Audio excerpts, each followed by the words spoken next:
Okay, guys, I'm all live. Hey, guys, thank you so much for tuning in. This is Space Available live session. It's the first live session that we've done, so we'll see how this one goes. But I appreciate you guys taking time and coming on. So, Radical Fungi. Okay, guys, I'm live conversation. Hey, guys, thank you so much for tuning in. This is Space Available live session, first live session that we've done. So we'll see how this one goes. But I appreciate you guys taking time and coming on. So Radical Fungi. Okay, guys, live conversation. I think this isn't working because we've got a delay. I'm talking and then coming back. You just have to wait and I'll cut it together later. No, but for the lives, anything you can do, or just turn the volume down. We're going to probably use headphones. I think we're going to have to use headphones. Guys, I'm having a bit of a tech issue here. It's coming back on YouTube, like about 5-10 seconds late. We're getting a really bad echo. Just turn off YouTube. Just do Zoom only. But then it's going to, the live thing will come off. YouTube and turn the volume down on YouTube. Hey guys, so we're back now. We had a bit of a tech issue there with YouTube, but I think we're back on board. So yeah, the topic of conversation is radical fungi. Can save the world? Pretty big question, but I'm talking to the right people. So great to see you all. Thank you very much for coming on. So with me today, we have Pascal Lebouc from your company's New Company Works. Is that right, Pascal? Do you want to give a little bit of intro, a little bit of background on what you do? Company New Heroes. New Heroes, that's it. Yeah. Okay. Hello, I'm Pascal Lebouc. Living in Belgium, but our company New Heroes is based in Amsterdam, in the Netherlands. And I'm now in Eindhoven because we are presenting a new installation at the Dutch Design Week. It's the second biggest Dutch design fair in Europe. That's where I'm right now. Fantastic. And Ronald Diaz from Indonesia, Ronald Diaz Hartianto. Do you want to give us a little bit of background to what you do and where you're from? Yeah, hi all. My name is Ronald Diaz, and I'm the co-founder of Mycotech. Mycotech is basically a startup, Indonesian-based startup that focusing on growing sustainable materials, mostly on fungi. Fantastic. And Dom Tropical here with me live in Bali. Dom, give us the lowdown. So I'm a plant-based chef based here in Bali in Indonesia. I've been working as a consultant for the last 2-3 years, and finally I'm about to open my own spot right here in Canggu.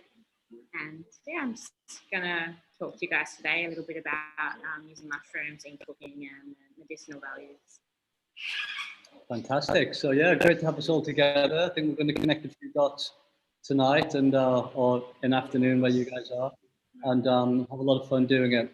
So Pascal, your work, I mean, the Grown Pavilion is when I discovered your work, it was absolutely mind-blowing. I mean, really inspiring for me when I saw the installation you did on a number of levels.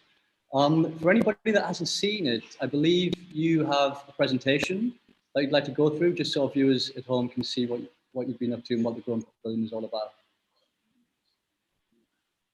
If you want to I'd like to share. Let's see if I can get that. Make you host, and then you can share your screen. Okay.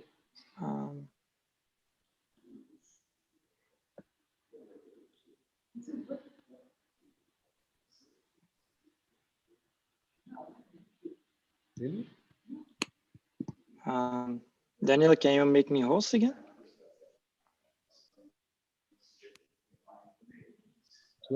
Yes, thanks. Yeah.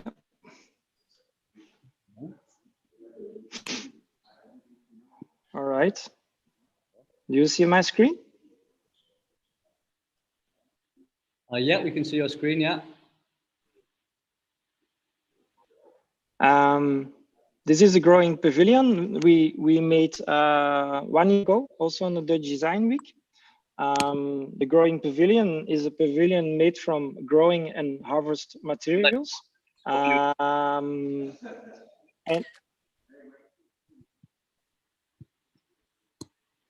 the basic material of the growing pavilion is mycelium.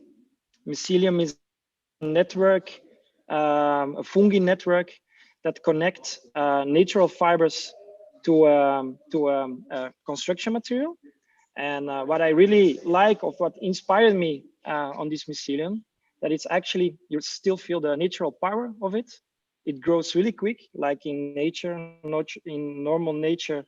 Mushrooms pops up really fast, but you also can modeling this material in every shapes you want.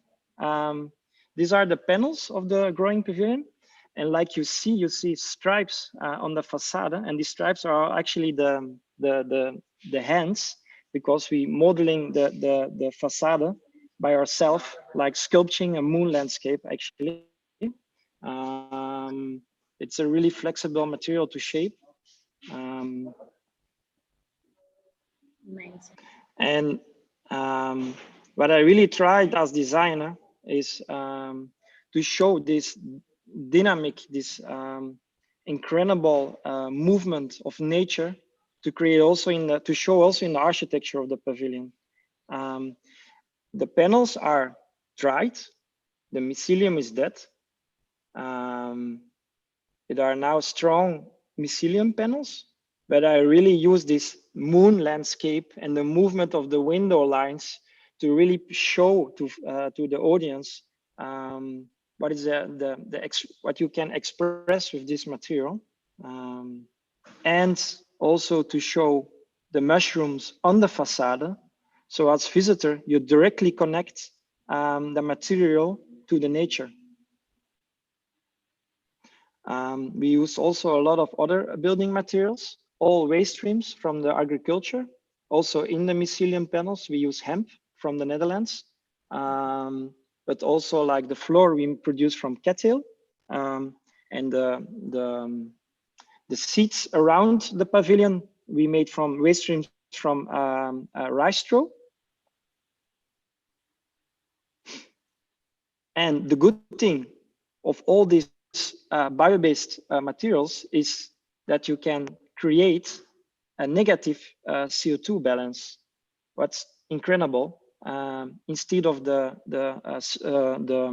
regular building materials we have right now, because they are all positive. Also really important for this pavilion is to share all knowledge. It's really an open source project. We asked to all the contributors to be open source, because that's the only way to make bigger steps, to work together and share knowledge.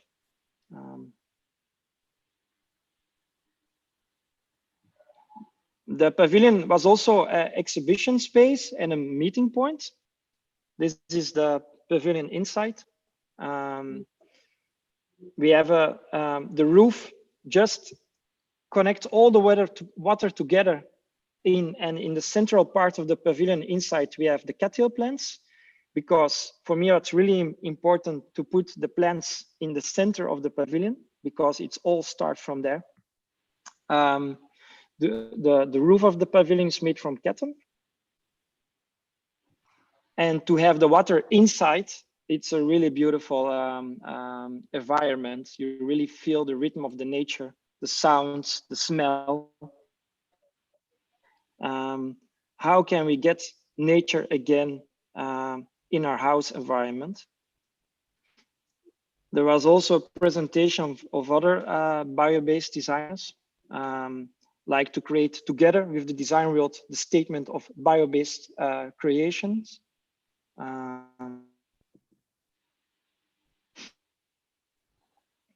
Anjela Hoytink, she's creating mycelium textile.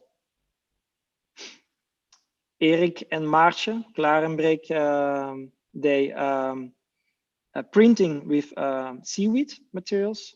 Diana Scherer making textile from roots. She grows under the ground. She really grows textile under the ground. Martijn Straatman is with Horseshit. He creates furnitures, a flex chair, and the floor from Cattail. There was also a growing music composition from Bach to create a total environment of nature in the pavilion. Some overview picture. The nice thing, all the visitors really want to stay for a long time in the pavilion, and that's really a good thing. It means these natural materials make you calm and give a good vibe to a space. And that was maybe one of the most positive comments we get from the audience, that people just want to stay. Simple. We had also a harvesting moment every day where we just share mushrooms because storytelling is also really important, that people really get that the building material is connected to mushrooms we eat every day. And there were like 4 storytellers all the time presenting this this pavilion. We got like 75,000 visitors. That's amazing. And maybe the most important of this project is like Mycelium it's a network that connects everything. That's what we try to do with this project also. We collaborate with a lot of designers, companies, to make this statement together. And if we really want to go harder with the bio-based developments, we really need to create this mycelium network. And that's why we made the installation you can see in the background. I'm going to show a really short trailer about it. It's the exploded view, because after the growing pavilion, what we noticed in the construction world, let's say in Europe, only 3% of the bio-based materials is bio-based. All the rest is concrete or glass or steel. And that's why we create a new research installation to show what are the possibilities of bio-based materials already today, tomorrow, and the day after tomorrow. And the day after tomorrow, I means it still need a lot of R&D to develop. But really to show the world that there's already a lot of possible, the construction world, but also like in general customers. I really like to show the trailer of the exploded view. What's a 1x4 scale model of a family house, where each room is built from another material, like the kitchen we create from food waste, the toilet we printed from sewage waste streams. One bedroom we create only from textile waste streams. Also, our private living environment, there are a lot of material streams we can use, and that's what we try to show in this project. Fantastic. I just go. Sorry, guys.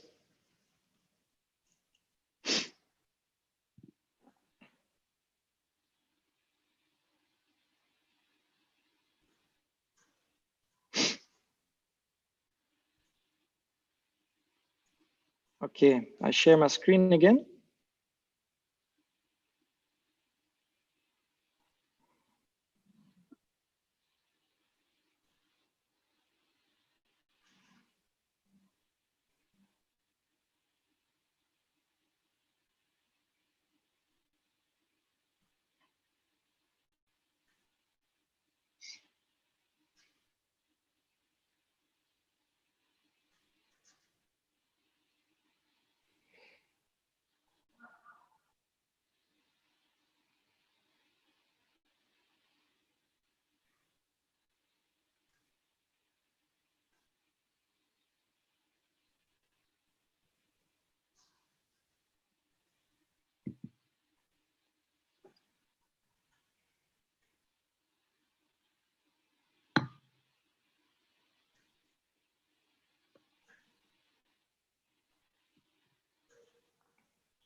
This is our installation, and next year we want to build this house one by one on the Dutch Design Week in Eindhoven. It's really now a research project, and we really want to invite designers, startups from all the world to share this knowledge and to build to a new future.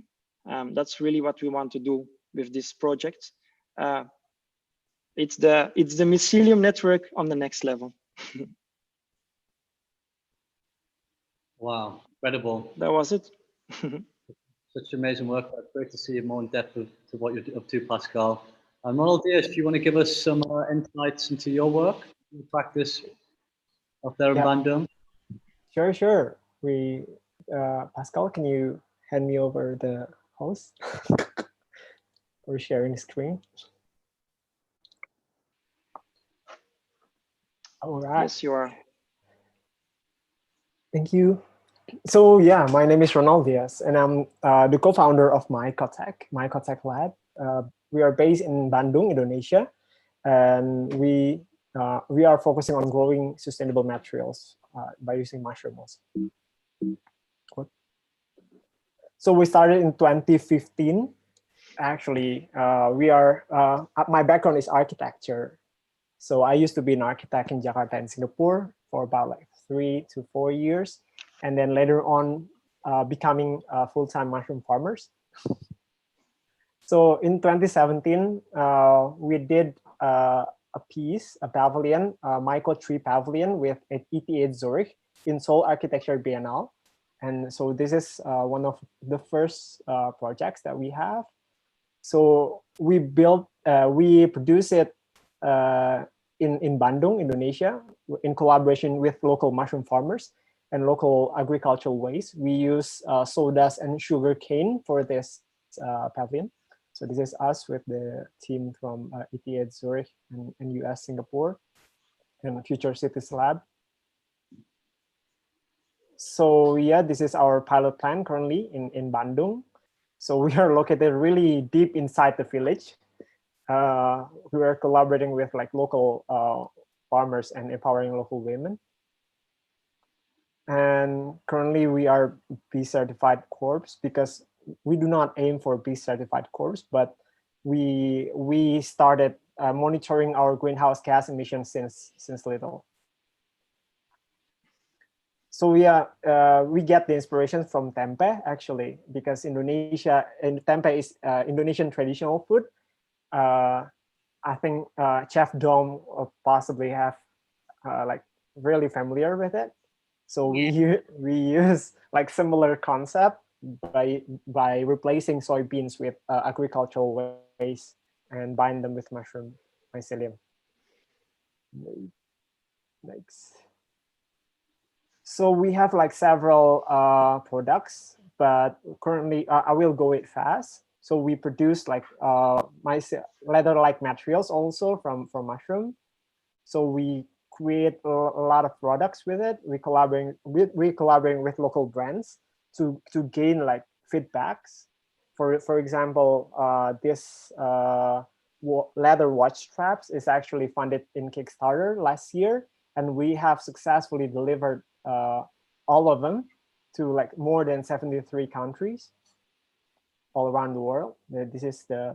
We currently upgrade our watch straps and now can suitable for like any watches, like from smart watches from Apple, Galaxy, and other brands. We also collaborating to create bags from mushroom leather. We call it Milea. So yeah, the shoes also from mushroom. We also try to make sandals, boots, sneakers. So this is like 2018 prototypes. But right now we have been able to refine the leather, and it is our like recent development. We are collaborating with like local sneaker brand for it to create the sneakers. We also produce like slippers by collaborating with like local brands. And because it's the age of like work from home, we know that no one use their shoes, but slippers might be very useful in your house. We also produce like, we also collaborating with like Indonesian designers to produce like mycelium dress, mushroom dress. And it was shown in Jakarta Fashion Week 2019. This is the first mushroom dress worn in a runway. We also create a cushion, a leather cushion, in collaboration with a Swedish Swedish furniture brands. Yeah, we also do some clutches, wallets, even mask. We try to make a leather mask from mushroom, and it's quite well. I use it every day. We have also developed a wide range of colors for the mushroom. And also, we also produce a board out of it because we peel off the surface of the leather-like materials from the surface, and the rest we press it, and then it become a board. Why we choose boards? Because it's modular and it's really easy to make. So we create some furnitures out of it. We also create a decorative walls panel, which I think Dan have it right now in his house. Yep, I do indeed. And also, Yep. yeah, some furniture. We also like regarding the mycelium composite, we also collaborating with Mini Cooper in Singapore. They want to create a Chinese lion statue, and we create a Chinese lion statue from mushroom. Wow. We also create for Osaka exhibition, we create a armature.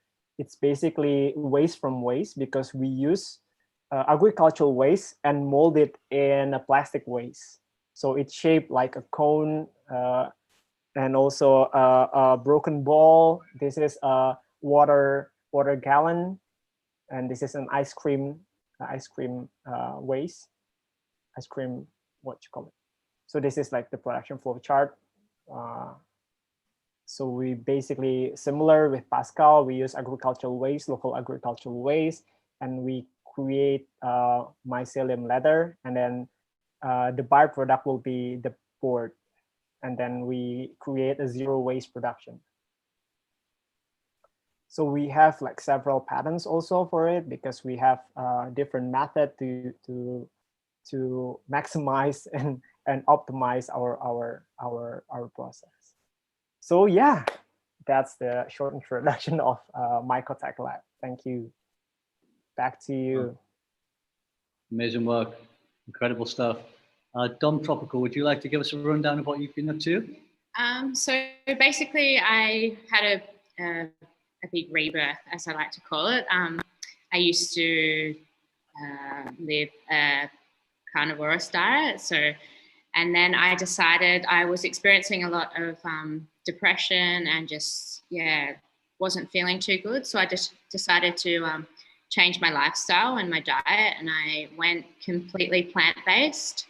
In a period of around 10 to 11 months, I lost 45 kilograms just by changing my lifestyle, eating plant-based, and incorporating movement into my life. And I healed, basically. I did a lot of self-healing through changing my diet and completely eradicated, through my personal opinion, my depression. So it's been around 5 years now that I've been completely off antidepressants, and I feel better than ever. So basically how I got into mycelium and mushrooms, I started cooking. When I went through my huge change, I decided, like, I think I would love to give people the experience that I had, to heal their lives. And basically I decided to try to replicate a lot of meats, proteins, and by using vegetables. So I started looking into different types of mushrooms, and it's just led me into a whole lot of experimenting, a lot of fermentation. Yeah, and so what I'm doing now in Bali is cooking completely plant-based for a lot of different restaurants. I'm using a lot of different mushrooms. The main mushroom that I'm working with at the moment is the oyster mushroom and the king mushroom as well. So basically, it's using the stem of the king mushroom and creating scallop. So it looks and tastes like a seafood scallop. I'm doing steaks with lion's mane mushrooms.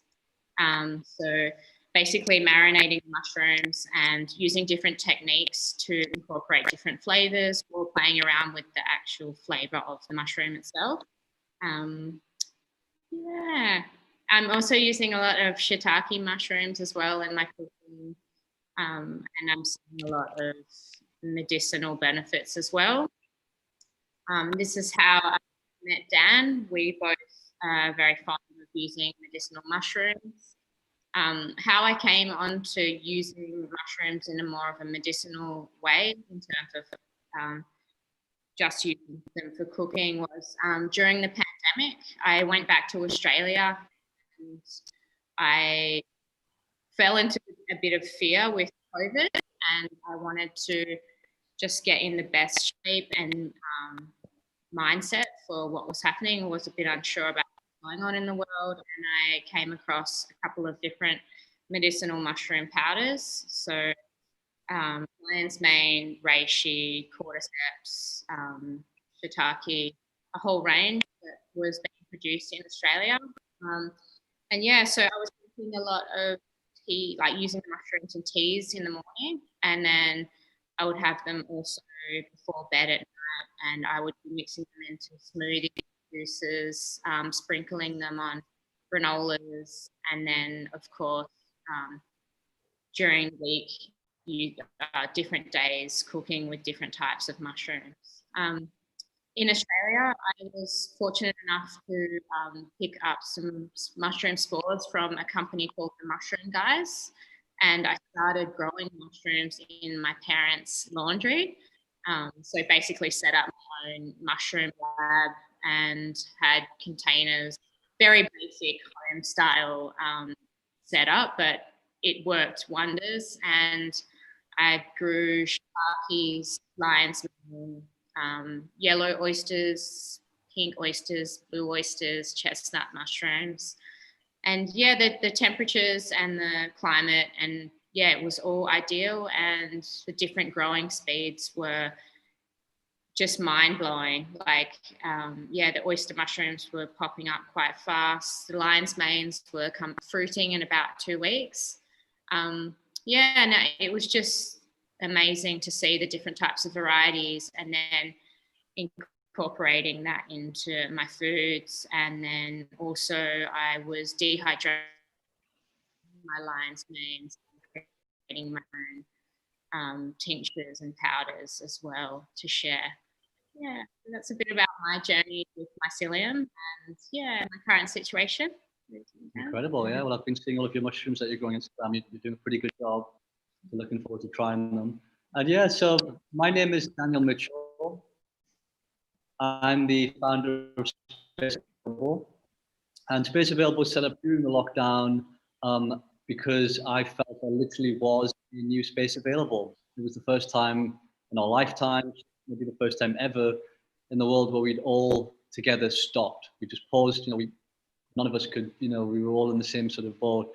And what obviously that brought around lots of issues economically, people got sick, which is terrible. But what I found was it allowed a space where we could stop, reflect, analyze the path that we've been on before. And, for once in a lifetime, a time when we could actually, implement new ideas, different types of systems to build a more sustainable future. And when I say space available, there's sort of two components. What we talk about when we're talking about making space. The first one is making space for yourself, because sustainability for me starts with yourself. How you look after yourself, your well-being, your mind, body, soul, and if you can get that all balanced in order, then you can make space for the environment around you, the ecosystem, your community, and ultimately the planet and the universe.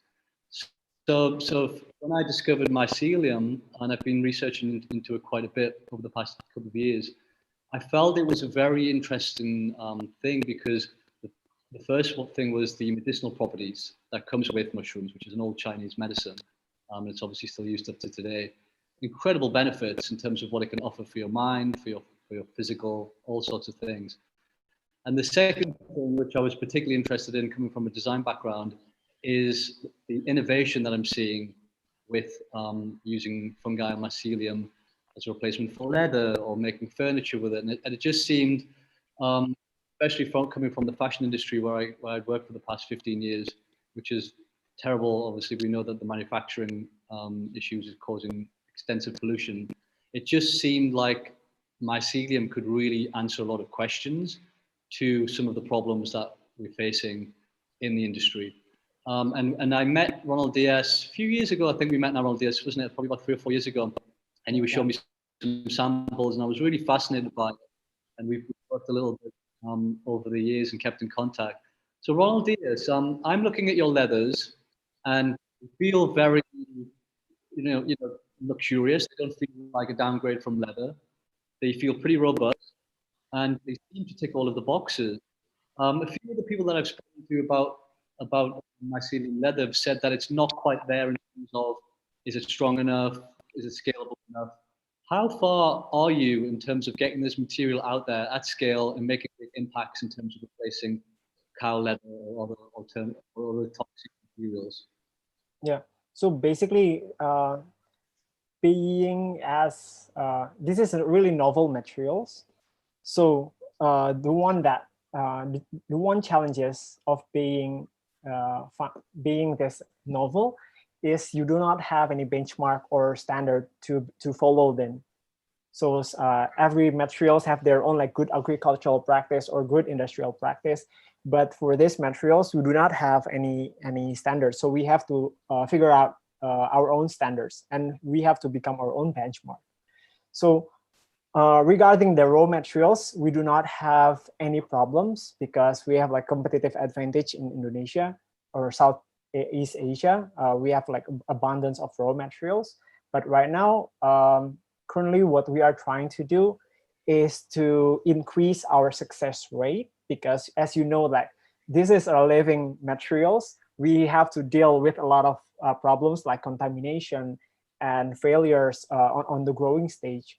So we have to ramp it up. If we wanted to enter the market and replicate the process to a larger scale, we need to find out, we have to figure out how to increase the success rate. Our target is actually under 2% of contamination rate, which means like 98% of success rate. And right now we are halfway, not halfway, like 3.25, yeah. Like 75%. Incredible. And in terms of durability, then, does it last as long as traditional cow's leather, or what is the main difference in terms of traditional cow's leather and mycelium leather? What's the sort of pros and cons if there is any? Yeah. So currently we've done several leather tests. For example, tensile strength, belly flex, tear strength, to just compare with leather. It's actually the characteristic and the result is quite similar, but regarding the long lasting or longevity of the materials, we need to find out with wear testing. We have done acid tests with like sweat tests, and it's actually working quite well. But for longevity, we need to wear them by ourselves. That's why we put our products in our stores so people can buy and just wear them, so we can gather that data. Great. Well, they look fantastic. And so just moving on from the longevity side, Pascal, the Growing Pavilion that you did was a temporary structure. Could you just, obviously you give us a little bit of a talk about how you build it, but is that something which you could build anywhere? And what did you learn from that when you were sort of growing it, implementing it? Was there any issues in terms of growing? And is it something that anybody could do anywhere else in the world? Yeah, the thing is, like, as New Heroes, we create this project, but we collaborate with Ground Bio. It's a company also in the Netherlands. They grow these materials, furnitures and packaging materials, and we invite them to scale up to these facade panels. But it was actually the first project to work on this scale. That's a nice thing of the Growing Pavilion. It was really a scale-up project. But it says also something about the situation. I think technically wise, but Ronald Diaz do great. I'm really impressed about all the products you're producing right now. But all the technical infrastructure is actually there to scale and to produce, so you can make insulation for houses. But you really need support from the big industry. It's also actually a question to Ronald Diaz, like, do you produce this all by yourself, or do you collaborate also with different companies? Because that's what I feel at our part in Europe, that a lot of startups and designers try to develop it by themselves, but it's go too slow. You really need this industry to scale up. And of course, it's testing. Like you say, just drop it in the shop and see what happened. But it's step by step, of course. Growing Pavilion was a temporary project, but now the Growing Pavilion is for 2 years outside. It's a really good first test to see how weathers react on the material, because you can do 1,000 calculations, but you really need to try it out and to figure out what go good, what go bad. But yeah, but you need really the connection with the bigger industry to go faster. Yeah, understood. And how it's going, Ronald Diaz? Do you all the R&D by yourself, or do you collaborate with universities of other companies too? So on R&D, yeah. So for our R&D, we do collaborations. For example, the first time we do collaborations with ETH Zurich and NUS Singapore in 2017, 2018. And then right now we are collaborating with SUTD for Singapore, and SUTD Singapore, and also Indonesian research facilities here in LIPI, we call it. But most of the R&D, we actually, the main force of the R&D, we basically do all of it by ourselves right now in Indonesia, because as you know that Indonesia doesn't have that facilities or that, what you call it, that ecosystem of research and development. That's why we are really struggling. But as startup all are, we are tough. Yeah. but yeah, amazing work. We actually really open for collaborations. That's why we are really interested on talking to you and see how your like amazing works. We really wanna learn from you. Yeah. No, yeah, it's what we also do with Growing Pavilion, but also Explode Fuel. It's really to collaborate. But there's also one other thing. Instead of budget and R&D adventures, like fungi, of course, it's really healthy and food-wise. But fungi has also really negative points. Yes. We want to aware what's fungi out of our house, but we drink every day, but we don't know actually. We have no idea about it. But fungi is everywhere. But on the other hand, we have a really negative image about fungi. And that's why we also do this project, because it's also about the mindset, to change the mindset, food-wise, but also building-wise. And you need the development from two parts, also the customer part.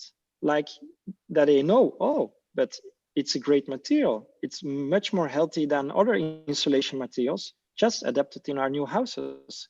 You know, it's it's a process in different ways. Yeah, understand.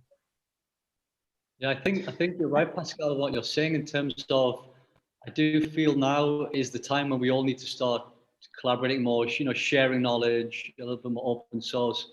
I feel, you know, the work that Ronald Diaz is doing and yourself, it's amazing, but it seems like the R&D side of things is a very slow process.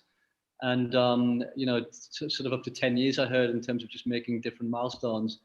Yeah. And Ronald Diaz, are you in contact with other, and you as well, Pascal, other growers or other fungi sort of companies around the world? Is there a bit of a community for that, or are you very much sort of out there on your own at the moment? How are you within the community, or is there a community globally?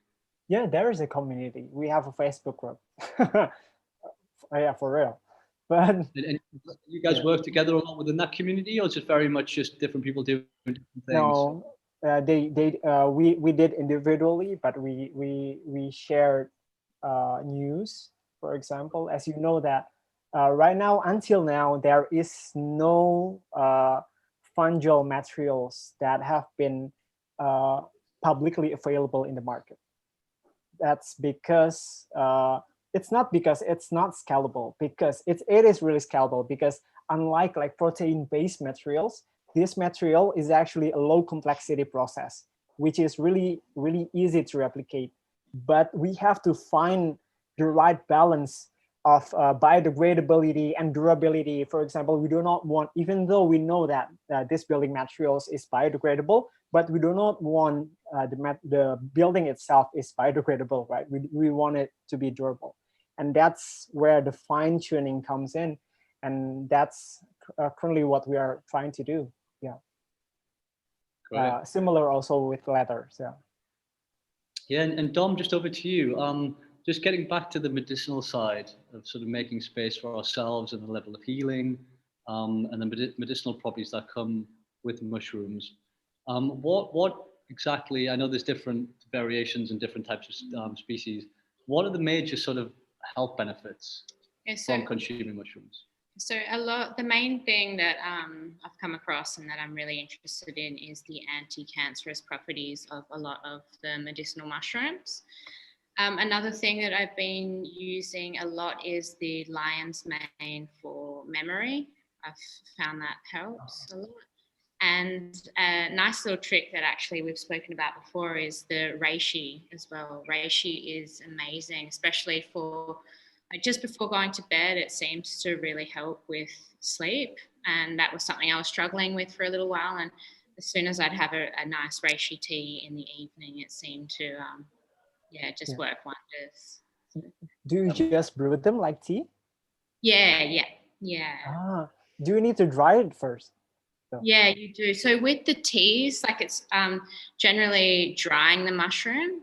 So it's readily available in stores to buy a medicinal mushroom powder. But if you are making your own mushroom teas, I definitely suggest drying the mushrooms out, especially like the chaga and the reishis. The mushrooms are a little bit more hard. Like the chaga, if you were to try and cook with it or eat it raw, it will probably break your teeth. But brewing it and drinking it in a tea is the most ideal way and the best way to basically get the medicinal properties from it. Yeah, it's pretty incredible when you look into it, and also the fact that mycelium is the oldest living organism in the world. It's got 1 billion years of wisdom. And also, it's also the largest, which I found quite incredible. It's the largest organism. I think it's in Oregon. There's a 2-kilometer piece of Oregon. It's the biggest living organism in the world. You can walk on it. It's almost like a little town. And people say a lot that mycelium mushrooms are kind of like our window into nature. There's a lot going on underneath our feet. There's a vast network of mycelium, which is essentially letting all of the life underneath the soil communicate with each other, almost like an internet. And there's so much that we don't know. I mean, I've been reading quite a bit into Paul Stamets and his work, which is just incredible. And it just seems like, yeah, there's so many different benefits for ourselves, for the organisms in the world in terms of the ecosystem maintaining. It's so important, and that kind of fact that it's naturally, they're like the world's recyclers. Yeah. They recycle everything, you know, it's rebirth, regeneration, all of these different things. And the fact that it's now giving us material, which essentially could look at replacing plastics or leathers or the work that you guys are doing. It just seems like there's so many different things that could be done. And it feels like it's still in its infancy. You know, you like everybody, like you guys are experimenting, you're doing fantastic work. It just seems like there's a long way that, you know, much further we can take this, you know, a lot of different aspects to this as a material, and various other things for our bodies and minds. Pascal, is there other than the installation, are you using it for anything else at the moment? Is there anything else that you're using mycelium on, or any other insights? Do you feel like we could use it as an alternative for different products, or what else are you working on other than the Growing Pavilion? We have in the exploded view, we have one room totally made from fungi. Also products from Mogu. It's an Italian company. Also, just to show, you can make floor panels, ceiling panels, walls, also coating, like fungi coating that becomes stronger after the years. Instead of like other coatings, they just go bad after a few years. Just also to show the idea, you can create a total room or a total building with fungi material. But further on, no specific products yet. But we do a lot of projects, and that's more my my personal drive. Is like, and that helps with project like Exploded View to collect all these different materials. Like now I know 50, 60 materials more than Growing Pavilion last year. It means you have much more colors to paint or to design, and to go far away from these other regular materials. But it takes time.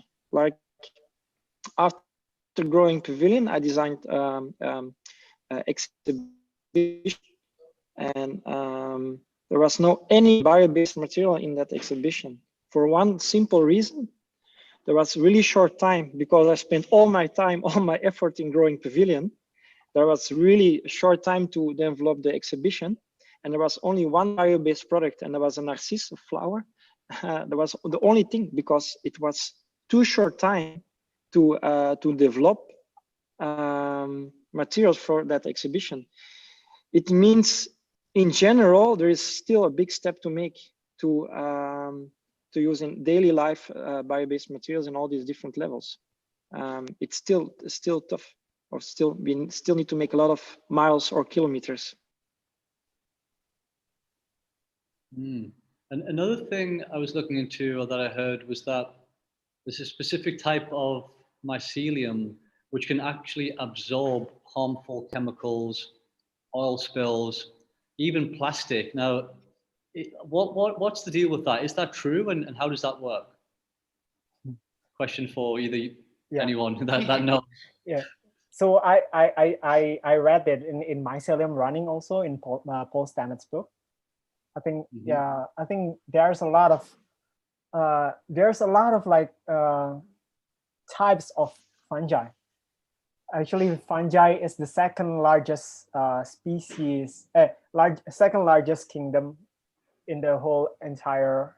I think second best is insect. The second largest species is insect.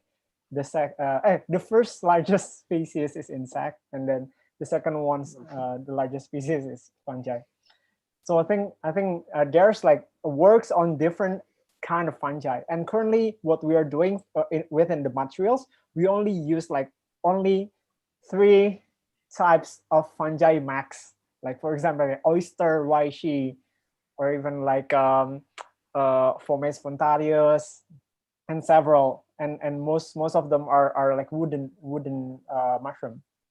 But regarding like micro restoration, for example, like even water filtration, there's another another type of fungi that we need to find out.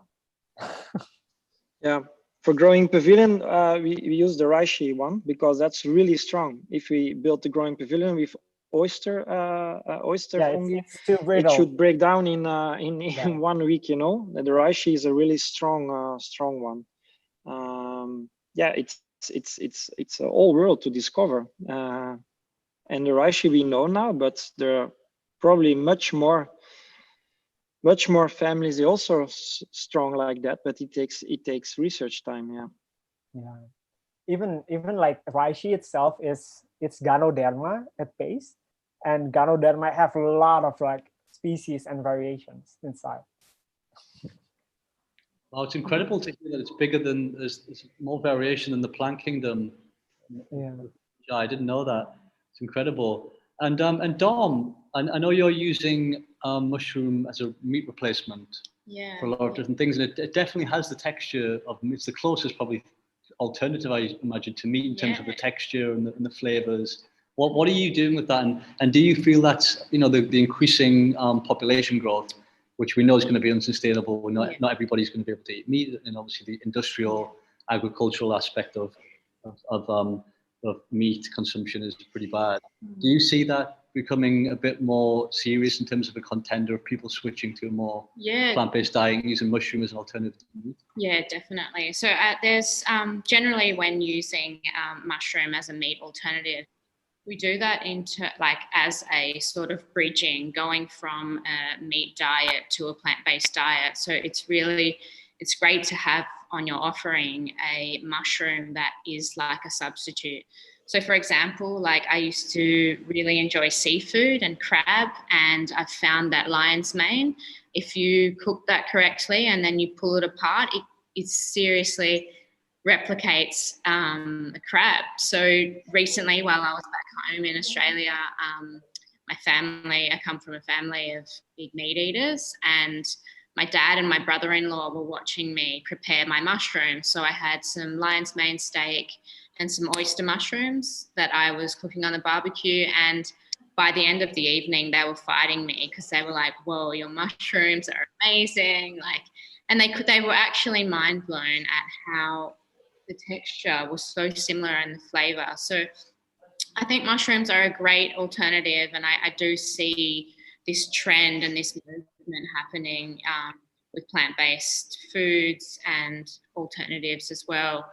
And given that they are absolutely delicious and tasty, it's just incredible that they do have all these amazing benefits, like health benefits. Especially at the moment, there's lots of immune boosting properties, high in protein, iron. They contain a lot of B minerals and vitamins, vitamin D as well, which is really important. So the properties, and for me, I have had this mushroom obsession now, and yeah, it's just amazing what you guys are doing in regards to being able to use the mushrooms in a different way in building, and especially with fashion, like to replace animal skins with mushroom leathers, just awesome. So yeah. And have you guys been used as an alternative to plastic? Have you seen much of that? And do you think that it's possible to actually use that material to replace plastic? I think Or the several properties like completely Scooby from kombucha. It's similar like plastic, I think. So I saw several like seaweed. Oh, seaweed, yeah, seaweed, and It's also all in our house. Oh yeah. Yeah. Oh, okay. So I think Avani, for example, in Bali, use cassava starch. I think. Oh no, they use seaweeds also. Yeah, Avani. Yeah, one of the. And Dom, how do you use mushrooms to grow at home? If people want to start kind of growing their own, is it something that's quite easy to grow, or does it take a bit of practice to sort of work out how to grow these things well at home? It's actually, I found it personally really easy. What did you grow in your house? Pardon? What did you grow in your house? So I grew, in Australia, I had access to lion's mane spores. So I had lion's mane, a range of different oyster mushrooms, kaki, and chestnut mushrooms. So they were, the mushrooms that I was growing mainly in Australia. Here in Bali, we have access to a lot of oyster mushrooms. So that's the main mushroom. Obviously, with my menu and what I like to cook is definitely seasonal and local ingredients. So I am trying to use the mushrooms that are found around here. There is someone in Ubud, which is not far from where Dan and I are, that has some reishi. So I'm trying to incorporate that into some teas and some exciting projects that are coming up soon. But yeah, the main mushroom that I am using at the moment is the oyster mushroom, just because the taste is incredible, and it is a lot like chicken, actually. So I'm doing like some chickeny type schnitzels with the oyster mushroom. You can also cut it up into a similar texture as a pulled pork. So yeah, it's amazing how you can use one variety of mushrooms in so many different recipes, and they're able to retain a lot of different marinades and flavors. So yeah, it's so much fun. I've just been exploring all these mushrooms, and yeah, the opportunities are really have been endless with the types of mushrooms that I can use for cooking and the types of things that I can create with them. Great. And on the subject of healing still, with psychedelics, of course, highly illegal here in Indonesia. Pascal, are psychedelics or mushrooms legal where you are? And over there, and I know in the Netherlands, not. You can buy them, some of them. Because there's been a big resurgence, hasn't there? That's amazing, crazy, actually. Because some of them are really dangerous, and you can just buy them in coffee shops, we call it. In Belgium, it's really illegal. I see. But instead of some other soft drugs, they are illegal in the Netherlands, and mushrooms not. I really don't understand, because of course you have also the bad parts, and it's all about nuance and knowledge how to use it, and you know, if a kid from 18 years start to eat it and there's no context, no knowledge, then it can be really dangerous. I don't want to say it's all bad, no, but it's just about how to use it in a good way. And yeah, the law in the Netherlands is strange in that way. Yeah, I think like Yeah, I think psilocybin. Psilocybin. The healing aspects, you know, the mental health aspects, in terms of this being used in clinics with doctors, and it seems to be a big resurgence at the moment of, I think the whole period of when LSD or sort of magic mushrooms were discovered, you know, way back, or certainly were used. I think LSD was synthesized in the 30s, I think, but obviously magic mushrooms have been around forever, been used in shamans and different ceremonies. But LSD specifically which is derived from mushrooms, I think was, if I'm not mistaken, was developed in the 30s, and then obviously the whole counterculture movement happened in the 60s, and that put a really sort of bad, gave the sort of whole thing a bit of a bad reputation. And all of this, the initial studies that were happening kind of just got sort of like forgotten about, the kind of the actual benefits of like mental health benefits that come with, you know, depression, anxiety, accuse a lot of these things. And I think over the past sort of few years, it seems like now a lot of the sort of doctors and are looking into this again and kind of bringing it back and realizing that it's very, very, very powerful in terms of healing on the side of mental health. Is there any clinics over there, Pascal, in Amsterdam that are doing that? I mean, it's certainly not in Indonesia, but is that happening over in Amsterdam? I have no idea, to be honest, Daniel, because it's a total different craftsmanship, or that's not my world, to be honest. But what I can say in general, and that's also something where we fight against it, it's like bio-based materials in general, combine it with health.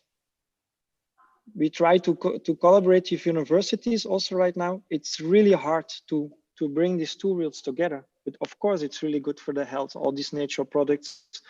But there is less research about this, and that's really something we need to work to bring this knowledge together also, health-wise.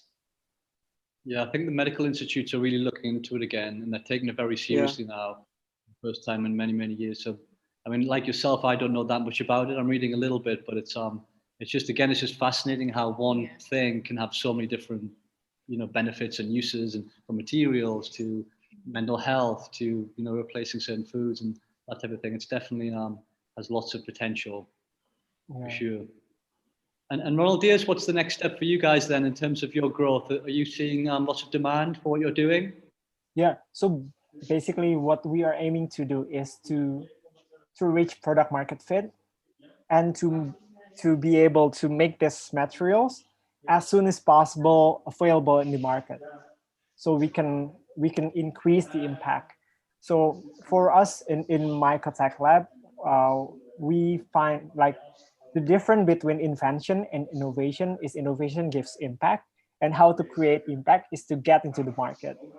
And that's what we are aiming to do right now, as soon as possible. Excellent. Excellent. And Pascal, behind you, your installation then, so how long is that up for then, the installation? And how is it going on the digital side? And now Dutch Design Week is fully digital this year.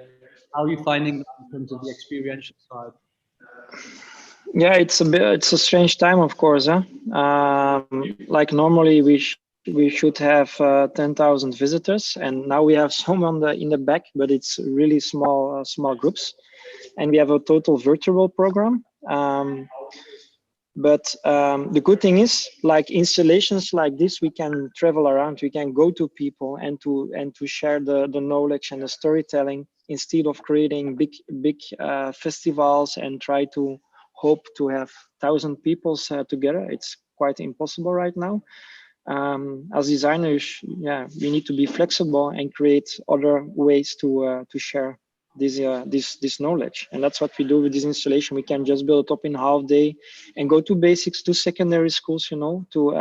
It's really important also to get this information to share in schools, universities, on the different levels, and not only on the design festival level.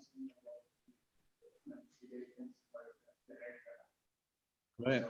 And if anybody at home that's maybe new to this, and you know, as I mentioned, it's still very much in its infancy, and a lot of people don't quite know much about the topic of mycelium, you know, obviously growing your own home, but also in terms of like exploring this as a material. Where can people find out more about this? Is there any specific sources that are a good place to sort of kick things off in terms of learning, you know, how to explore this type of thing? Oh. For you, Ron, if you're aware. Oh yeah. So I think you can check our website. Yeah, we have our website, Exploded View of Growing Pavilion. We also have a material atlas. We call it a material atlas, where we share all the insight information, knowledge from the different type of products. We have a digital on our website, on the Growing Pavilion website. You can find this material atlas. And also now for the Exploded View, with a small army of colleagues, we really created this website the last weeks to share all this information and to collect also the next years. You can, yeah, each product has its own material passport that you can find back. And that's the thing, I think, you know, if we just connect the knowledge and there should be no commercial fighting of combat. If we work with local products, like in Indonesia, why don't share the knowledge with Belgium or the Netherlands? Because it's a total different market, total different waste streams, you know. We can work together without fighting against each other. Yeah, no problem. Let's collaborate. We're waiting for you in fight. Yeah. Do big collaboration. Yeah, and maybe I like to say one thing, because I really like the shoes from Diaz. Like I really want them. But I saw also one of the shoes are more like black, you know, where you can't see that it's mycelium, and I think that's pity, because Yeah. if it's really the specific quality and expression of the material, and after time everybody wants that. And I think, or it's food wise, or on textile wise, of like on building material wise, we should go for our own identity and not try to compare it. Yeah, I think that's the real power. Because one of our markets, like mass market, are looking for like flat colors. That's why we understand. We have that option. Yeah, we have that option. Yeah. But we also have the pattern one. Yeah. Yeah, just put them really low or really high in the direction. Understood. Yeah, but I understand. Yeah. All right, guys. Well, I think we're pretty much out of time now. Has anybody got any final words that they want to say in terms of how fungi can help build a better future? Has anybody got any last messages before we head off? I think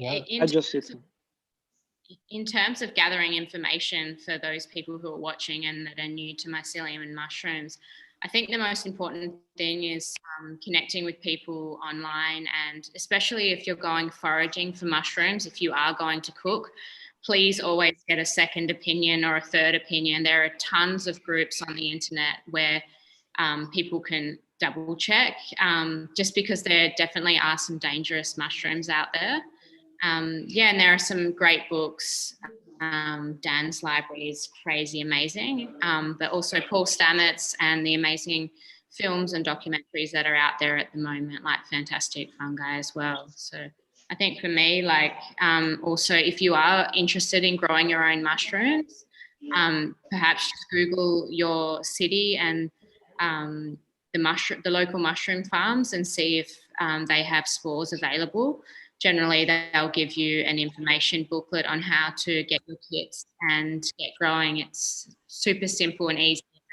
I definitely suggest to everyone to give it a crack. Yeah. Amazing, great advice. So yeah, quick summary then. So fungi, good for our minds, good for our bodies, good for the planet. It's our window into nature, and there's so much yet to discover. So I think let's keep championing this, guys, and get it out there and keep doing your amazing work. And as you mentioned, let's collaborate and do some projects together, you know, so see how far we can take it and have some fun doing it. All right. Would be great. Yeah. Chef All Dom, right, guys, I want to try your food. Yeah, me too. I'm kind of hungry now. I'm getting hungry now. I want some mushroom shoes. Yeah.